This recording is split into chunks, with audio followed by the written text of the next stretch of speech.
During your C-sharp coding travels, you're probably going to come across C-sharp preprocessor directives, and that's what we're going to cover in this particular movie.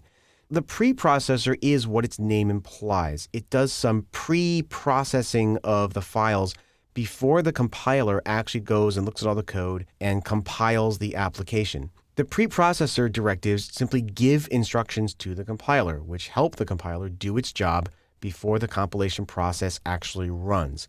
Preprocessor directives are preceded by a hash character or a pound character or whatever you want to call it. So we'll take a look at some of those here. The first two are define and undef. And you can see that they've got that little, I guess you can call it a sharp character if you want to. Whatever it is, it has a word preceded by that little character. In this case, define and undef allow you to define or undefine a symbol. Now, why would you want to do that? Well, we'll take a look at an example that explains why you'd want to do that in just a moment, but there's a few other directives we want to look at first. Using preprocessor directives, you can also do things like logic. You can use pound if, pound else, pound elif, or pound endif. And these allow you to use logic to see if a certain symbol is defined. Now, if the light bulb hasn't gone off yet, don't worry, it will in just a moment. But there's two more directives we want to take a look at. They are region and nRegin. And these are used for documenting your code so that the C# Express development environment allows you to do things like label regions and collapse regions and so on. But rather than just talk about them, let's actually see them in action because slides just don't do it justice. Let's jump over to the code. I've got my preprocessor example open here, and here's my program file. The first thing I'm going to do is this. I'm going to do a couple of defines. Now, if you're going to define symbols, you need to do it before any other line of code in the file. So I need to put these defines up here above the using statements. Otherwise, this will cause problems. So if I try to take these out and put them down here and save, you'll see that these little red squiggles show up. And that's because the compiler is complaining and says, hey, you cannot define or undefine preprocessor symbols after the first token in the file. And that's just a fancy way of saying these got to come first. So let's go ahead and cut those and put them back up there. So now I've defined some symbols, but what exactly does that mean? Why am I defining symbols in the first place? Well, the reason for doing this will become more clear when we paste in the rest of the example. And I'm going to go ahead and paste these guys in down here. Copy. And put these in the main part of my program. So what you'll do here is you'll notice that when I've got these pound if and pound else and pound endif, they're checking to see if a particular symbol has been defined. So let's imagine that you're building a version of your application where you only want to include some code if it's, say, in a debug configuration or if it's in a demo mode. Suppose I wanted to have this code right here only included in my application if I'm shipping a demo version of my application versus a fully released, fully functional version.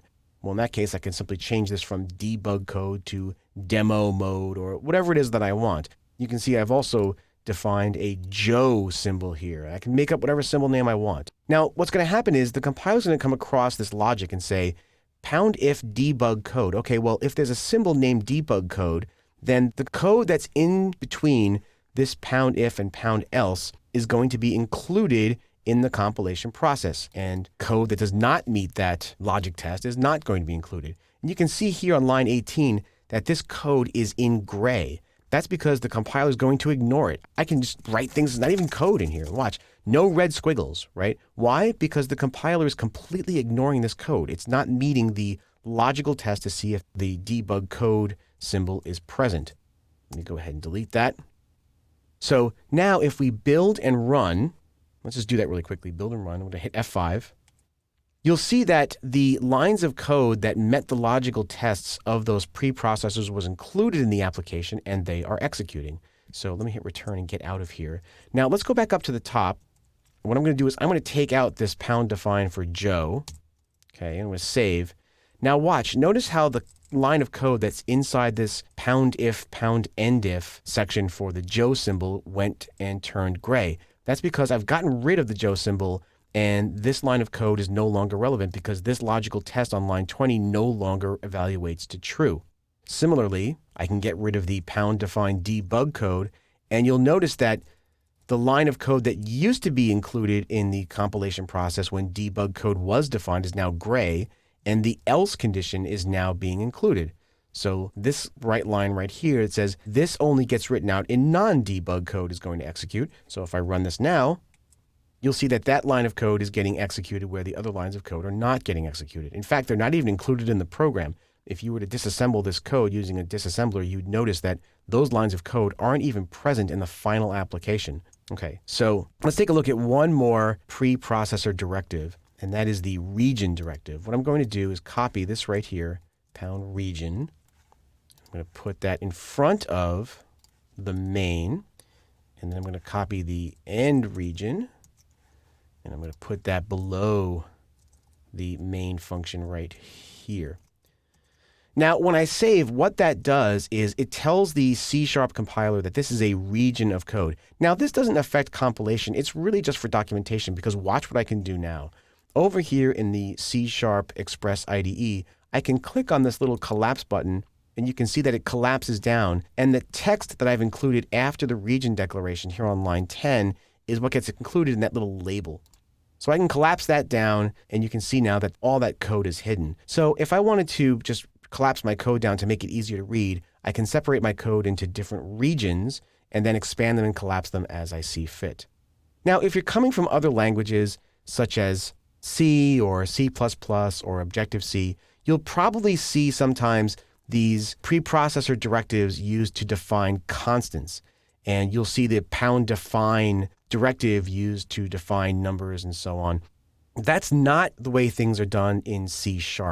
In C#, we have the const keyword, which we discussed earlier in the course for defining constants. So if you're coming from a language like C, where you're used to using the #define preprocessor directive to define constant values, you're not going to do that here. You can use the const keyword instead.